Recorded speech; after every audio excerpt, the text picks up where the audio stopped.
আমরা বৈষম্য বিরোধী ছাত্র আন্দোলনের পক্ষ থেকে সুস্পষ্ট বলছি, এত রক্ত দেওয়ার পরেও যারা আওয়ামী লীগের পক্ষে অবস্থান নেবে তাদের সাথে বাংলাদেশের মানুষের কোনো সম্পর্ক নেই, থাকতে পারে না।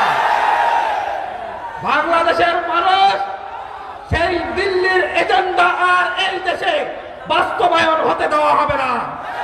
দিল্লিতে বসে বসে পরিকল্পনা করা হবে, আর বাংলায় বসে বসে তার দাসেরা সেই পরিকল্পনা বাস্তবায়ন করা হবে।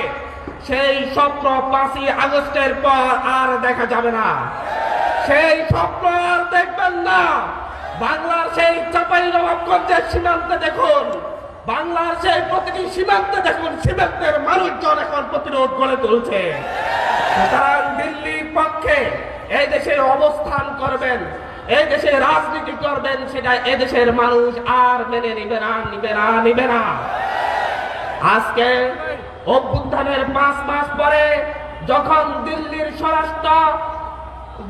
পররাষ্ট্র সচিব বলছে যে আগামী বাংলাদেশের নির্বাচিত সরকারের সাথে সরকার আসলে আমরা সম্পর্ক স্বাভাবিক করব, তার 2 দিন পরেই দেখা যাচ্ছে একটি রাজনৈতিক দলের শীর্ষ নেতা বলছে অতি দ্রুত নির্বাচন দেন, নির্বাচিত সরকারই এই দেশের ভবিষ্যৎ নির্ধারণ করবে। আমরা দেখছি হঠাৎ করে এসে বলা হচ্ছে ডক্টর মোহাম্মদ ইউনূসের সরকারকে তাদের কাছে নিরপেক্ষ সরকার মনে হচ্ছে না। তারা নতুন নিরপেক্ষ সরকার চায়, যেই সরকার 1/11-তে যেরকম ভাবে কারচুপির নির্বাচনের মধ্য দিয়ে আওয়ামী লীগকে ক্ষমতার মসনদে বসিয়ে দিয়েছিল, বাংলাদেশকে তাদের দাসত্বের, ভারতের দাসত্বের শৃঙ্খলা আবদ্ধ করেছিল, সেই রকম একটি নির্বাচনের মধ্য দিয়ে তাদেরকে যেন এমন একটি সরকার দেয়া হয় নিরপেক্ষ সরকারের নামে, যেটা তাদেরকে নিশ্চিত ক্ষমতায় বসিয়ে দিবে, সেই রকম সরকার তারা চায়। তাদের সেই কথার 2 দিন পরে আমরা দেখছি মোহাম্মদ আলী আরাফাত ফেসবুকে পোস্ট দিয়ে বলছে সেও একটি নিরপেক্ষ সরকার চায়, ডক্টর মোহাম্মদ ইউনূসের সরকার নিরপেক্ষ নয়। আমরা দেখছি আপনাদের ভাষার সাথে আওয়ামী লীগের ভাষা মিলে যাচ্ছে, আপনাদের লক্ষ্য উদ্দেশ্যের সাথে দিল্লির দালালদের লক্ষ্য উদ্দেশ্য মিলে যাচ্ছে।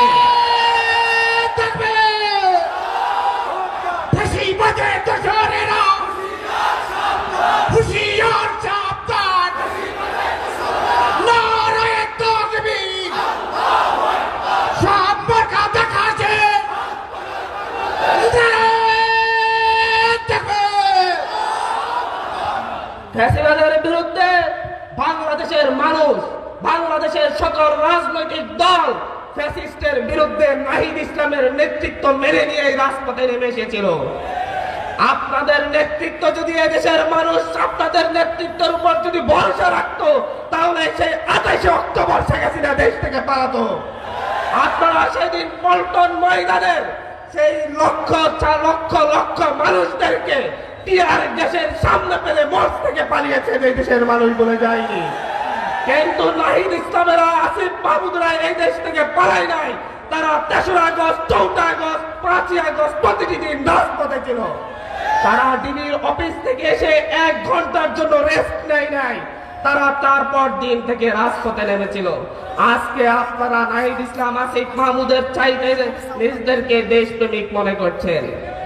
5ই আগস্টের পরে আপনাদের নেতাকর্মীরা পথে ঘাটে যেই লেভেলের চাঁদাবাজি শুরু করেছে, দখল দায়িত্ব শুরু করেছে। এই কারওয়ান বাজারের প্রতিটি সবজি দোকান থেকে তারা চাঁদাবাজি করছে, এখানকার প্রতিটি রিক্সাওয়ালার থেকে তারা চাঁদাবাজি করছে।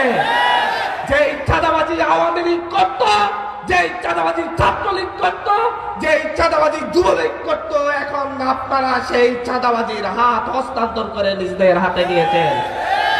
কিন্তু মনে রাখবেন, শুধুমাত্র নির্বাচনের জন্য, ভোটের জন্য এদেশের মানুষ, এদেশের 2000 ছাত্র জনতা জীবন দেয় নাই। এদেশের সকল রাজনৈতিক দলের নেতাকর্মী শুধুমাত্র নির্বাচনের জন্য জীবন দেয় নাই, শেখ হাসিনার বিরুদ্ধে প্রতিরোধ গড়ে তোলে নাই। তারা প্রতিটি চাঁদাবাজের বিরুদ্ধে জীবন দিয়েছে, তারা প্রতিটি দখলদারদের বিরুদ্ধে প্রতিরোধ গড়ে তুলেছে।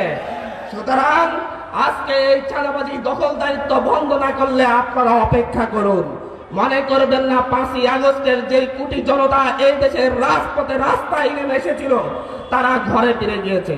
তারা অপেক্ষা করছে আরেকবার চাঁদাবাজ দখলদারদের বিরুদ্ধে নাহিদ ইসলাম এসে আহ্বান করবে। সেই নাহিদ ইসলামের আহ্বানে এসে প্রতিটি চাঁদাবাজ দখলদারদেরকে প্রতিটি জাতীয়তাবাদী রাজনৈতিক দলের সমন্বয়ে আবার উৎখাত করা হবে।